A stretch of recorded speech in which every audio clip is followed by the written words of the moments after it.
এই তিনটে নিউজ দেখেন। একটা, বিএনপি নির্বাচন নিয়ে ঈদের পরে আন্দোলনের কৌশল যেন প্রফেসর ইউনূসকে চাপে রাখা যায়। ইন্ডিয়ার বক্তব্যে বাংলাদেশে অন্তর্ভুক্তিমূলক নির্বাচনের মধ্যে দিয়া সব বিষয়ের নিষ্পত্তি চায় ভারত, যেন বাংলাদেশ ভারতের একটা প্রদেশ। আর ওয়াকারের ডিসেম্বরের মধ্যে নির্বাচন হওয়া উচিত। মিল দেখতে পান? হ্যাঁ, মিল হচ্ছে এদের মধ্যে একটা কমন জিনিস, ডিসেম্বরের মধ্যেই নির্বাচন। আমি বলছি ওয়াকার, বিএনপি, আওয়ামী লীগ আর ইন্ডিয়া, এই সাইডটা মিলে একটা ঐক্য হয়েছে। এই ঐক্যের লক্ষ্য হচ্ছে প্রফেসর ইউনূসকে তাড়ানো, ভাগানো তাড়াতাড়ি। এতে চার পক্ষেরই লাভ। রাষ্ট্রটায় কোনো সংস্কার হবে না, যা আগে ছিল তাই থাকবে, ঘুরে মাগুর স্যাং। আর্মির জেনারেলরা যে আকাম করছে, গুম খুনে যুক্ত ছিল, সেটার বিচার হবে না। জুলাই আগস্ট বিপ্লবে ওয়াকারের আর্মি গুলি করে মানুষ মারিছে। গতকালই নেত্র নিউজে একটা রিপোর্ট আসছে, 5ই আগস্ট সকালে আর্মি টার্গেট কইরা মাথায় গুলি কইরা মানুষ মারছে, টার্গেট কইরা, বিনা উস্কানিতে। এই যে এটা দেখে নিয়েন, খুব ভালো রিপোর্ট করছে এটা। এইগুলার বিচার যেন না হয়, এইটা ওয়াকার চায়। যারা গুম খুনে যুক্ত ছিল তাদের যেন বিচার না হয়, বিডিআর হত্যাকাণ্ডের যেন বিচার না হয়, শুনেন তার মুখেই।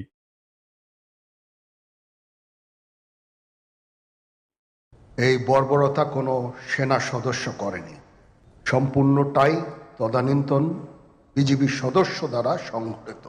Full stop. এখানে কোনো ইফ এবং বাট নাই। এই ওয়াকারের নেতৃত্বেই প্রাণঘাতী অস্ত্র দিয়া বিক্ষোভকারীদের গুলি করে মারা হয়েছে। আয়নাঘর ভিজিট করতে বাধা দিছে প্রফেসর ইউনূসকে। নিজে গেছে ভিজিট করতে, উই গেছে ভিজিট করতে। ওর আর্মি অফিসাররা তো এই কাজ করেছে, উই গেছে, যায় নাই।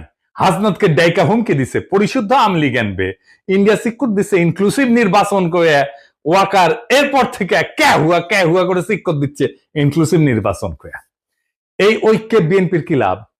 সে আর একটা আওয়ামী লীগ হয়ে উঠতে পারবে, ফ্রি স্টাইলে লুটপাট করবে, ভোটার ছাড়া নির্বাচন করবে, গুম খুন শুরু করবে। করছিল তো 2 কোটি নাকি ভোটার, না 1.5 না 2 কোটি ভোটার ভুয়া ভোটার তালিকা করছিল। ক্রসফায়ার করবে, ক্রসফায়ার তো শুরু করছিল বিএনপি, জানেন তো। এটা নিয়ে আসি চেয়ারটা এপিসোড কইরা। আওয়ামী লীগের লাভ, তার বিচার হবে না। এত জুলুম চালানোর পরে যে দলটা নিশ্চিন্ন হয়ে যাওয়ার কথা ছিল, সে আবার ফিরে আসবে রাজনীতিতে। 75-এর পরে ফিরে আসিছে যেভাবে সেভাবে। আর ইন্ডিয়া, হাসিনা যা দিছে, যা ইন্ডিয়া সারা জীবন মনে রাখবে, সেটা অব্যাহত থাকবে। সে নদী শুকাবে, সীমান্তে বাংলাদেশি নাগরিক মারবে, বাংলাদেশের বাজারে তার পণ্য বেচবে, ভোমা ভোমা পেঁয়াজ খাওয়াবে 300 টাকা কেজিতে। তারপরে বলবে তোমাদের রান্নাঘরে চলে না আমাদের খাবার ছাড়া, আমরাই তো তোমাদের খাওয়ায় বাঁচায় রাখতেছি। রোগী ধরে নিয়ে যাবে ইন্ডিয়ায়। তারপরে বলবে আমাদের এখানে না আসলে তোমাদের গতি কি? চিকিৎসাই তো হবি না তোকে।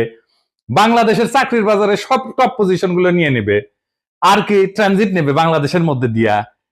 এই তো প্রফেসর ইউনূস অসংখ্যবার বলছে ডিসেম্বর থেকে জুনের মধ্যে নির্বাচন দিবে। এই সময়টা লাগবে তার সংস্কার করতে, এটা সহ্য হতেছে না। কারণ সংস্কার করলে তো সেই রাষ্ট্রে যথেচ্ছাচার চালানো যাবে না, ভারতীয় আধিপত্য চালানো যাবে না, লুটপাট চালানো যাবে না, আয়না ঘর বানানো যাবে না। এই সংস্কার কেন দরকার একটু বুঝে দেখি, আসেন। রাষ্ট্র কিছু প্রতিষ্ঠানের মিলিত শক্তি। একটা বিল্ডিং যেমন থামের উপরে খাড়ায় থাকে না, রাষ্ট্র দাঁড়ায় থাকে ইনস্টিটিউটের উপরে। যেমন ধরেন আদালত একটা ইনস্টিটিউট বা প্রতিষ্ঠান, আমলাতন্ত্র বা ব্যুরোক্রেসি একটা প্রতিষ্ঠান, মিডিয়া একটা প্রতিষ্ঠান, সেনাবাহিনী একটা প্রতিষ্ঠান, পুলিশ একটা প্রতিষ্ঠান, এমনকি বাজার একটা প্রতিষ্ঠান, অর্থনৈতিক ব্যবস্থা একটা প্রতিষ্ঠান, শেয়ার মার্কেট একটা প্রতিষ্ঠান, নির্বাচন কমিশন একটা প্রতিষ্ঠান। এগুলো কিসের উপরে টিকে থাকে, কার্যকর থাকে কিভাবে? একটা জিনিসে, একটা মাত্র জিনিসে এগুলো কার্যকর থাকে, সেটা হচ্ছে ট্রাস্ট বা বিশ্বাস। আপনার আদালতের উপরে বিশ্বাস থাকতে হবে যে আপনি ওখানে যে ন্যায় বিচার পাবেন। পুলিশের কাছে গেলে আপনি নিরাপত্তা পাবেন, বিশ্বাস থাকতে হবে। নির্বাচনে অবাধে ভোট দিতে পারবেন, এই বিশ্বাসটা থাকতে হবে। প্রশাসনের কাছে গেলে বিনা ঘুষে সেবা পাবেন, এই বিশ্বাস থাকতে হবে। আর্মি আমার রাষ্ট্রকে নিরাপত্তা দেবে, এই বিশ্বাসটা থাকতে হবে। সরকারি হাসপাতালে গেলে রোগের সুচিকিৎসা পাবেন, এই বিশ্বাসটা থাকতে হবে। শেয়ার মার্কেটে গেলে নিরাপদে বিনিয়োগ করতে পারবেন, এই বিশ্বাসটা থাকতে হবে। বাজারে স্বাস্থ্যসম্মত নিরাপদ পণ্য পাবেন সুলভে, এই বিশ্বাসটা থাকতে হবে। তো আপনি কি এইগুলা পান? পান না। আপনি ভোট দিতে পারেন না। ঘুষ ছাড়া ফাইল নড়ে না। বাজার ফাংশন করে না। আপনাকে চাঁদা দিতে হয় ব্যবসা করার জন্য। ব্যাংকে টাকা রাখলে লুট হয়ে যায় সেই টাকা। শেয়ার মার্কেটে আপনার টাকা লুট হয়ে যায় বছরের পর বছর। ওয়াকার বলে আর গুলি চালাবে না সেনাবাহিনী, আর সেই দিনই নিরস্ত্র শান্তিপূর্ণভাবে বিক্ষোভ করা মানুষকে টার্গেট করে মারে ওয়াকারের সেনাবাহিনী। তো বিশ্বাস আছে, থাকে না। যে সেনাবাহিনীর দেশ রক্ষা করার কথা সে আয়না ঘর বানায় ক্যান্টনমেন্টের মধ্যে, যেখানে পশুর মতো বন্দি করে রাখে মানুষদের দিনের পর দিন। আর কত বলবো? তো এই বিশ্বাসটাই ডেমোক্রেসি। শুধু ভোট দেওয়াটা ডেমোক্রেসি না, ভোট ডেমোক্রেসির একটা পার্ট। হাসিনা যে শুধু ভোট দিতে দেয় নাই তা না, সে ইনস্টিটিউট গুলোকে ধ্বংস করছে, ফলে রাষ্ট্র নাই হয়ে গেছে, ভেঙ্গে পড়ছে একেবারে। এইগুলা থেকে বিশ্বাস বা ট্রাস্ট নাই করে দেওয়া হয়েছে। সে বিশ্বাসকে প্রতিস্থাপন করছে কি দিয়া? ভয় দিয়া, টেরর দিয়া। ডেমোক্রেসির মধ্যে বিশ্বাসকে ভয় দিয়া প্রতিস্থাপন কইরা স্বৈরাচার হয়, ফ্যাসিবাদ হয়। আপনি চিন্তা করে দেখেন, আপনার জীবন কাটতো ভয়, সারাক্ষণ ভয়, চাকরির ভয়, সম্পদ হারানোর ভয়, অপমানের ভয়, জেলে যাওয়ার ভয়, গুম হওয়ার ভয়, মাস্তানির শিকার হওয়ার ভয়। প্রফেসর ইউনূসের সরকারের টাইম লাগতেছে কেন সামাল দিতে? কারণ ভয় দিয়ে তো প্রফেসর ইউনূস শাসন করতেছে না, আর ইনস্টিটিউট গুলো তো দাঁড়ায় নাই। এই যে গ্যাপ, এই টাইমে রাষ্ট্র এই অবস্থাতেই থাকবে। সেজন্যই সংস্কার। এই সংস্কার না হইলে ভয় দিয়ে শাসন করতে হবে, যেই আসুক ক্ষমতায়। তাই বলি যে বিএনপি স্বৈরাচার হয়ে উঠতে হবেই, মাপ নাই যদি রাষ্ট্রের সংস্কার না হয়। এই সংস্কারে বাধা দেওয়ার জন্য ইন্ডিয়া আর বিএনপি উর্দি পড়া মাস্তান আনিছে, সে হইতেছে ওয়াকার। ওয়াকার সেই উর্দি পড়া মাস্তান ইন্ডিয়া আর বিএনপির। সে ওয়াকার ইন্ডিয়ার স্বার্থে দেশের রাজনৈতিক গতিমুখ অন্যদিকে ঘুরে দিতেছে। কিভাবে? আমরা জানি ইন্ডিয়া ওয়াকার হাসিনার বনজামাই। শুধু তাই না, সে একজন ইন্ডিয়া অনুরাগী ব্যক্তি। আওয়ামী লীগকে অন্তর্ভুক্ত করে ভবিষ্যতে জাতীয় সংসদ নির্বাচন সম্পন্ন করার জন্য প্রায় প্রকাশ্যেই বলছে। ওয়াকার নিয়মিত ইন্ডিয়ার সেনা প্রধানের সাথে কথা বলে তার পরামর্শে কাজ করে। শুনেন ইন্ডিয়ার সেনা প্রধানের কণ্ঠেই শুনেন। I am in touch with the chief of Bangladesh during the time of when this changeover took place. I was in constant touch with him, and even thereafter, in November 24, we had a video conference also. As far as the military cooperation is concerned, is again going up in the same way. Our officers have moved there for the NDC also. There is no let up on that side. When we talk about the relationship we should talk about when there is an elected government. So as of now, the relationship is with the military is well and perfect. এটা ভারতীয় সরকারের পক্ষ থেকে বারংবার দাবি করা হয়েছে। ভারতীয় মিডিয়ায় পালকি শর্মা ওয়াকারকে ভারতপন্থী জেনারেল বলে পরিচয় করাই দিছে। শুনেন। But the army chief is against it. He is seen as a pro-India officer. Fascist হাসিনার পক্ষ অবলম্বন করে সে এই অপরাজনীতি করেই চলতেছে। এর বিপরীতে অন্তর্বর্তীকালীন সরকারের প্রধান উপদেষ্টা ডক্টর মোহাম্মদ ইউনূস কোনো রাজনীতি বুঝেন না বা করেনও না, অথবা করতে পারেন না। কিন্তু বিএনপির বিপরীতে ব্যাপকভাবে তার জনপ্রিয়তা বাড়তেছে। এর কারণ কি? তিনটা কারণ, প্রধান কারণ। প্রথমত, তার সরকার দুর্নীতিমুক্ত। তিনি খুনি হাসিনার আমলে যেভাবে বাংলাদেশকে লুটপাট করে দেউলিয়া করে ফেলা হয়েছে তা শক্ত হাতে বিচার করতে চান। দ্বিতীয়ত, দেশবাসীর সকল মৌলিক মানবিক এবং রাজনৈতিক অধিকার ছিনায় নেওয়ার অপরাধে তিনি ফ্যাসিস্ট হাসিনার আওয়ামী লীগে শক্ত হাতে শাস্তি দিতে চান। 3 নাম্বার, বাংলাদেশ স্বাধীন হওয়ার পরে গত 53 বছর ধরে এদেশের ভাগ্য নিয়ে ইন্ডিয়া যেভাবে সিনেমিনি খেলছে এবং দীর্ঘ 15 বছর ফ্যাসিবাদী দুঃশাসনকে সমর্থন দিয়ে তারা বাংলাদেশকে যেভাবে ভুগাইছে, তাতে তিনি ক্ষুব্ধ এবং ক্রুদ্ধ। দেশবাসীকে বোকা ভাবার কোনো কারণ নাই। মানুষ বোঝে কেন আজ অধ্যাপক মোহাম্মদ ইউনূসকে সমর্থন করতে হবে। অভিন্ন কারণে সশস্ত্র বাহিনীর 95% সদস্য বুঝে এই অন্তর্বর্তীকালীন সরকারের প্রধান উপদেষ্টার পেছনে কেন একজোট হয়ে দাঁড়াইতে হবে। কারণ এটা বাংলাদেশের স্বাধীন অস্তিত্ব এবং সার্বভৌমত্বের প্রশ্ন।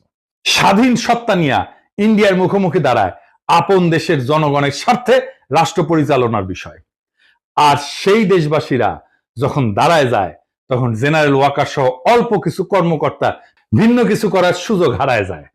গত পরশুদিন বুধবার ঢাকা সেনানিবাসের সেনা প্রাঙ্গণে অফিসার্স অ্যাড্রেসে সেনা প্রধানের দেওয়া বক্তব্য বইলা গণমাধ্যম এবং সামাজিক মাধ্যমে যা প্রচার করা হয়েছে তা বিশ্লেষণ করলে 3টা সত্য উদ্ঘাটিত হয়।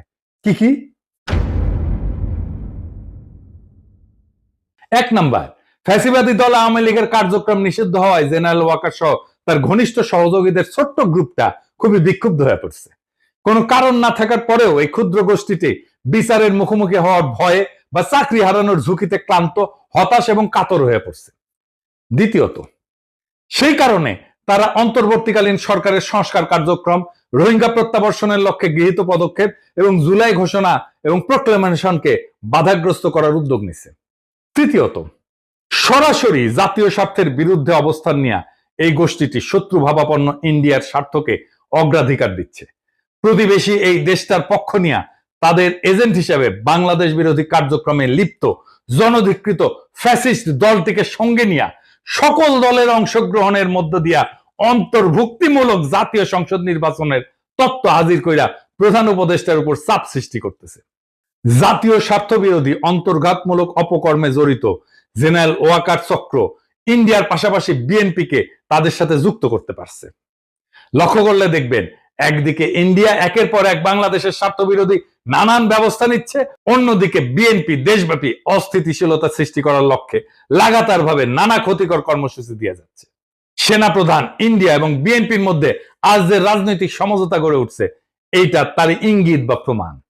শুধু তাই না, দেশবাসী বিস্ময়ের সঙ্গে লক্ষ্য করতেছে মাঝে মধ্যেই জেনারেল ওয়াকার চাকরিজীবী হিসেবে তার সরকারি চাকরির কাজের সীমানা অতিক্রম করে রাজনীতি নিয়ে বিতর্কিত মন্তব্য করে যাচ্ছে।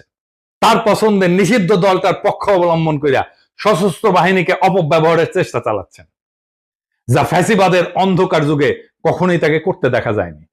ফ্যাসিবাদের অন্ধকার যুগে কখনোই সে সরকারের উপরে চাপ সৃষ্টি করে নাই।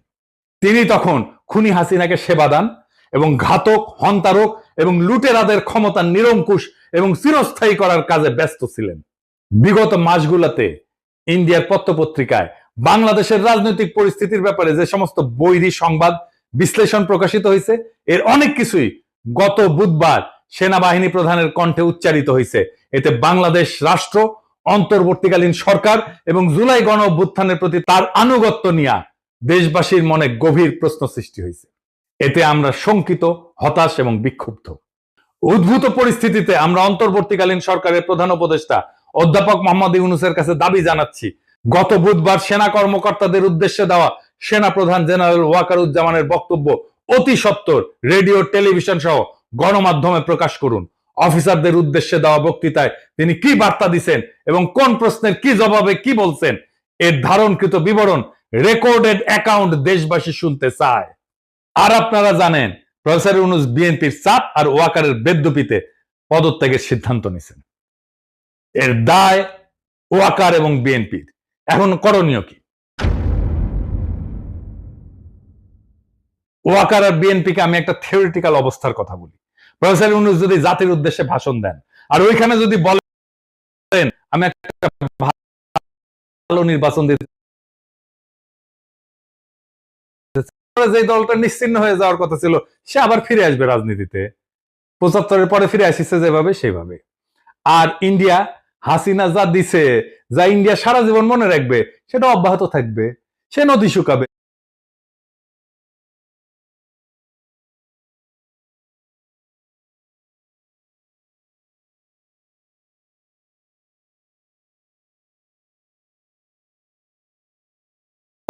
যেন পরবর্তী সরকার ভালোভাবে দেশ চালাইতে পারে, সংস্কারটা সম্পূর্ণ হয়, রাষ্ট্রটা গড়ে ওঠে। কিন্তু ভারত, সেনাপ্রধান এবং বিএনপি যৌথভাবে ডিসেম্বরের আগেই নির্বাচন চায়।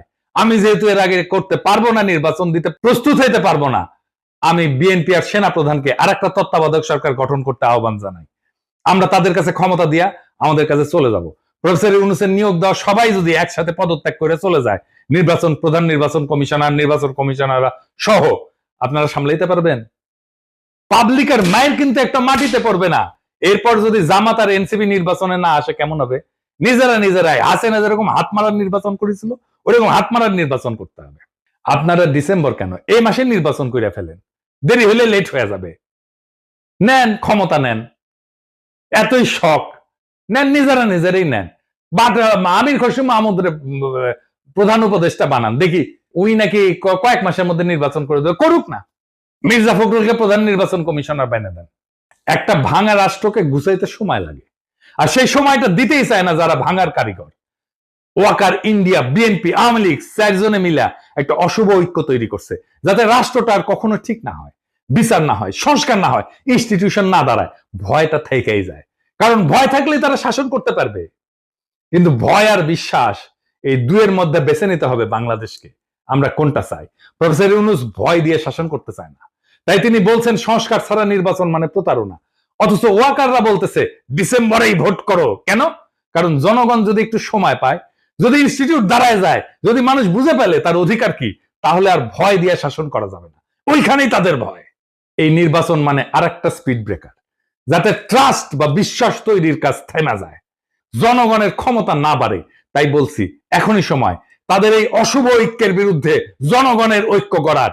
বিএনপি, আওয়ামী লীগ, ওয়াকার আর ভারতের এই অশুভ ঐক্য ভেঙে দিতে হবে। প্রফেসর ইউনূসকে সময় না দিলে এই রাষ্ট্রে শুধু সরকার বদলাবে, শাসন বদলাবে না। শুধু মুখ বদলাবে, হিংসা আর লুটপাটের কাঠামো থাকবে আগের মতোই। তাই প্রশ্ন একটাই, আপনি কি ভয় দিয়ে শাসিত হতে চান, নাকি বিশ্বাসের উপরে দাঁড়ানো একটা স্বাধীন গণতান্ত্রিক রাষ্ট্র চান? উত্তর শুধু আপনার না, পুরো জাতির। এবং যদি জাতি ঠিক করে, তবে এই ডিসেম্বর তাদের ডিসেম্বর হবে না, আমাদের হবে। ইনকিলাব জিন্দাবাদ।